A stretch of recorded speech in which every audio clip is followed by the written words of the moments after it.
आपस में प्रेम न वैर बढ़ाना, तब छूटे आना जाना, तब छूटे आना जाना, तब छूटे आ जाना। इसलिए यदि आने जाने से मुक्त होना चाहते हो तो संसार में त्याग पूर्वक रहो, राग पूर्वक नहीं। राग पूर्वक रहोगे तो राग पूर्वक तो वैसे रहने वाला है जैसे दो मक्खियां शहद के कटोरे की तरफ लपकी। एक एक मक्खी शहद के कटोरे के किनारे पर बैठ गई और एक मधुमक्खी उड़ करके शहद के बीचों बीच में बैठ गई। तो शहद में आसक्त होकर के जो बैठी, उसने शहद को खाते खाते ऐसा खाया कि शहद ने उसको खा लिया। और दूसरी मधुमक्खी जो थी वो किनारे कटोरे के किनारे पर बैठी, तो किनारे पर बैठ करके उसने शहद खा लिया और खा करके फिर उड़ गई। त्याग पूर्वक हो करके, त्याग सहित होकर के उसने शहद का इस्तेमाल किया। और जो जो शहद के बीच में बैठ गई उसने राग पूर्वक शहद का इस्तेमाल किया, लेकिन शहद नहीं उसको इस्तेमाल कर दिया। इसलिए राग पूर्वक ये संसार में रहोगे, संसार आपको इस्तेमाल कर जाएगा, आप टन पाल रहेंगे। ये त्याग पूर्वक रहोगे तो संसार संसार में रहते भी रहोगे, संसार के भी सुख को प्राप्त कर लोगे और अंत में परम गति को भी प्राप्त हो जाओगे। इसलिए श्रुति ने कहा यहाँ संसार में रहने के लिए तेन त्यक्तेन भुंजी था, उसको त्याग के सहित हो। त्यक्तेन माने त्याग पूर्वक, भुंजीता माने भोगते रहो, भोगते जाओ। यानी क्योंकि संसार जो है, संसार की वस्तुओं के बिना शरीर नहीं चल सकता। ये पार्थिव है तो पृथ्वी तत्व चाहिए, यानी खाने पीने की चीजें चाहिए, अन्न आदि चाहिए, फल आदि चाहिए। पानी के बिना भी नहीं चल सकता, वायु के बिना भी नहीं चल सकता, अग्नि के बिना भी नहीं चल सकता। इसको ठंडी में आग चाहिए, और अंदर से आग चली जाए तो हरिओम तत्सत हो जाए। इसलिए अंदर भी गर्मी चाहिए, और ज्यादा ठंडक हो जाए बाहर तो बाहर भी गर्मी चाहिए। बिना आग के भी काम नहीं चलता। जरा सा भी वायु का गड़बड़ हो जाए तो वायु के बिना भी काम नहीं चलता, सांस घुटने लगती। आकाश के बिना भी काम नहीं चलता। ये पौधों के लिए भी आकाश चाहिए। जो पौधों को आकाश चाहिए, ये तो जड़ रूप कहलाते हैं, उनको भी आकाश के बिना काम नहीं चलता। आप अगर छत के नीचे चला देंगे तो वृक्ष चलने वाला नहीं, उसको आकाश चाहिए। तो फैलने के लिए आकाश चाहिए, बढ़ने के लिए आकाश चाहिए, इसलिए आकाश की आवश्यकता है। तो जैसे आकाश, वायु, तेज, जल, पृथ्वी की आवश्यकता है, और ऐसे पृथ्वी में पैदा होने वाली जो चीजें हैं उनकी आवश्यकता है। जल से बने हुए बहुत सारी चीजें हैं, उनकी आवश्यकता है। अग्नि पर पका करके भोजन जब तैयार होता है तो पके भोजन की आवश्यकता है। और कभी शीतल हवा, कभी गर्म हवा, इसकी आवश्यकता है। शीतल हवा के लिए कूलर लगा लिया, एसी लगा लिया, और गर्म हवा के लिए फ्लोर लगा लिया। इसके बिना काम नहीं चलता, चलाना पड़ता है। तो कहा तेन तेन भाई त्याग पूर्वक रहेंगे। त्याग पूर्वक क्यों रहे, जरूरत क्या है? हम तो राग पूर्वक रहेंगे। मां विधाता से शुद्ध धनम। अरे संसार में रावण भी आया, सोने की लंका थी, क्या 1 तोला सोना लेकर के गया क्या वो जब मरा? 1 तोला सोना लेकर के नहीं गया, मर करके गया। तो कस्य सिद्धनम, ये धन किसका हुआ है? ये धन जन कब किसका हुआ खजाना, भोगों में मन न फसाना, ये वेदों का उपदेश धर्म संदेश न इसे भुलाना, तब छूटे आना जाना, तब छूटे आना जाना।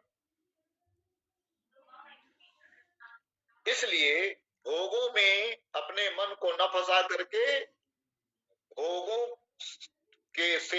भोगों को त्याग पूर्वक भोगते हुए अपने चित्त को, अपने मन को, अपनी बुद्धि को परमात्मा में लगाते हुए राग द्वेष में फंस जाओगे तो मन राग द्वेष में इधर उधर फंस जाएगा। जैसे जो वणिक वर्ग होता है वो अपनी दुकान पर बैठा हुआ अपने व्यापार को करता हुआ किसी की बात का बुरा नहीं मानता, किसी से प्रेम भी करता दिखाई पड़ता है तो इसलिए दिखाई पड़ता कि ये भाई दुकान पर हमारी आवे, हमारा व्यापार बढ़िया चले। लेकिन उसके व्यापार को रोकने वाले यदि आ जाए तो उसे द्वेष भी करता दिखाई पड़ता। तो व्यापार चलाने के लिए वो सबसे प्रेम करता है, व्यापार अगर न चले तो उससे नाराज भी हो जाता है। लेकिन राग द्वेष के पीछे केवल परमात्मा चिंतन ही होना चाहिए। हम अपना उल्लू सीधा करें, हम अपना उल्लू सीधा करें, यानी परमात्मा चिंतन करें। क्योंकि यदि हम कहा जाता है भगवान ने समुद्र बड़ा भगवान का प्राकट्य हुआ, समुद्र के अंदर में प्रवेश कर गए, क्योंकि समुद्र के अंदर में ही पृथ्वी पड़ी हुई थी। पृथ्वी को अपने वीरण पे रख लिया और रख करके जब चले तो पीछे से हिरणाक्ष जो था उसने कहा है, हे जंगली पशु कहां जा रहा, पहले हमसे युद्ध करो। भगवान ने उसकी तरफ ध्यान नहीं दिया, अगर उससे लड़ाई करने लग जाए तो अपना काम गड़बड़ हो जाए। अपने लक्ष्य की तरफ चलते चले गए, समुद्र के ऊपर आकर के पृथ्वी को स्थापित कर दिया, प्रतिष्ठित कर दिया, संकल्प कर दिया जब तक हम न चाहें तब तक ऐसे बनी रहो। और उसके बाद में अपने लक्ष्य की पूर्णता करके फिर निपटने के लिए उसके पास में गए। तो पहले अपने लक्ष्य को प्राप्त कर लो, लक्ष्य को प्राप्त करने के बाद में फिर वो सब कर लेना। कहते सब भूल जा चेतन की याद में, सब भूल जा चेतन की याद में, ये मेरा है ये तेरा है कर लेना बाद में। सब भूल जाओ, सब भूल जाओ, सब भूल जाओ, राग द्वेष भूल जाओ, मैं मेरी तू तेरी भूल जाओ, सब ये मेरा है ये तेरा है। बात ये सब मेरा तेरा करने के लिए बहुत समय पड़ा हुआ। मानव का जो लक्ष्य है परमात्मा आत्मा सच्चिदानंद में स्थित हो जाना, उसमें पहले स्थित हो। ये संसार में धन जन किसी का नहीं हुआ, ये धन जन किसका हुआ खजाना, इसलिए भोगों में मन न फसाना, भोगों में अपने चित्त को मत फसाओ, राग द्वेष में मत फसाओ। अगला मंत्र आता है, हम सोचते हैं कि एक ही 2 दिन है तो मैं फटाफट करता हूं। कुर्वन्नेवे कर्माणि जिजी विशेष शतगुम समाह एवं तो नान्यते दोस्ते न कर्म लिप्यते नरे। कुर्मन एव इह कर्माणि, यानी ई माने यहाँ पर संसार में रहते हुए, इस मानव शरीर में रहते हुए, कुर्मन माने कर्म करते हुए, क्या करते? कर्मों को करते हुए। कौन से कर्मों को करते हुए? यानी शुभ कर्मों को करते हुए। कब तक? जीजे विशेष, जब तक जियो। कब तक जीने की इच्छा करो? कहते 100 वर्ष तक जीने की इच्छा करो। क्योंकि मानव जीवन को 100 वर्ष का कहा जाता है। इसकी पूर्ण आयु जो है वो 100 वर्ष की मानी जाती है। बीच में चला जाए तो कहते हैं ये अधूरी आयु में ही चला गया, अल्पायु में चला गया। तो अल्प कुछ नहीं ठीक होता है, पूर्ण ही सब ठीक होता है। इसलिए 100 वर्ष तक जीने की इच्छा करो। 100 वर्ष तक जीने की इच्छा करते हुए संपूर्ण शुभ कर्मों को करते हुए जियो।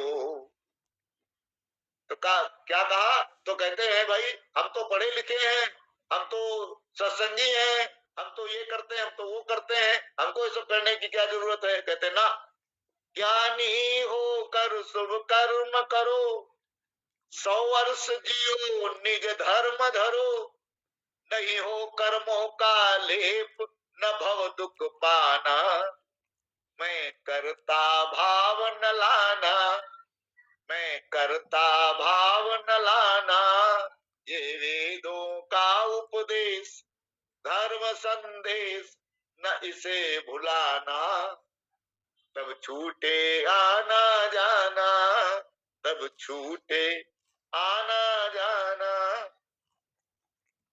यानी ज्ञानी होकर के, ज्ञानी विज्ञानी होकर के अपने स्वरूप का साक्षात्कार करने पर भी शरीर कर्म के बिना नहीं रहता है। शरीर को खाना भी पड़ेगा, पीना भी पड़ेगा, सोना भी पड़ेगा, जगना भी पड़ेगा, शौचादि क्रिया भी करनी पड़ेगी, देखना भी पड़ेगा, सुनना भी पड़ेगा, सोचना भी पड़ेगा, शादी ब्याह भी करने पड़ेंगे।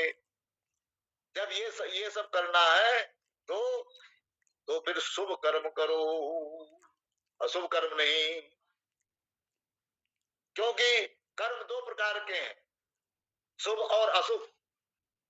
अशुभ कर्म को तो जो सज्जन व्यक्ति होते हैं उसको तो करते नहीं, शुभ कर्म ही करते हैं। शुभ कर्म 2 प्रकार के हैं, सकाम और निष्काम। सकाम और निष्काम 2 प्रकार। तो शुभ कर्म है तो सकाम करोगे तो कर्म का बीज बन जाएगा। यानी कर्म का बीज जो है वो बारंबार जन्म मृत्यु का हेतु बनेगा।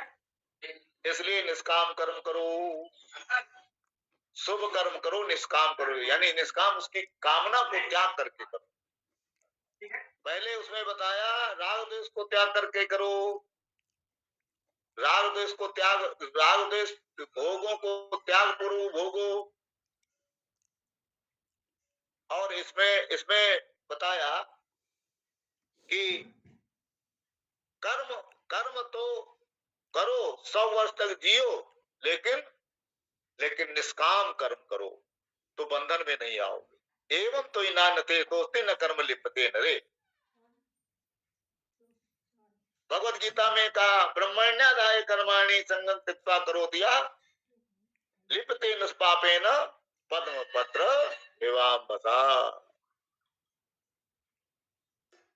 यदि आप शुभ कर्म करते हुए, शुभ निष्काम शुभ कर्म करते हुए 100 वर्ष तक जीने की इच्छा करोगे, इस प्रकार से जीने की इच्छा करते हुए तो माने तुम्हारे लिए ना अन्यथा अस्ति, इसके अतिरिक्त कोई दूसरा मार्ग नहीं है। नान्या पंथा विद्यते है, ना इसके अलावा दूसरा मार्ग नहीं है जिससे न कर्म लिपते नरे कि हे मनुष्य, तुमको ये कर्म जो है लिपायमान ना हो, यानी कर्म जो है तुम्हारे लिए बंधनकारी ना हो। क्योंकि कर्म यदि बंधनकारी हो गया तो मानव जीवन प्राप्त करने का मतलब क्या है? सत्संग प्राप्त करने का मतलब क्या है? गुरु प्राप्त करने का मतलब क्या है? सज्जनों के पास में बैठने का मतलब क्या है? भगवान की उपासना करने का मतलब क्या है? गुरुजनों के सानिध्य को प्राप्त करने का मतलब क्या है? सत्य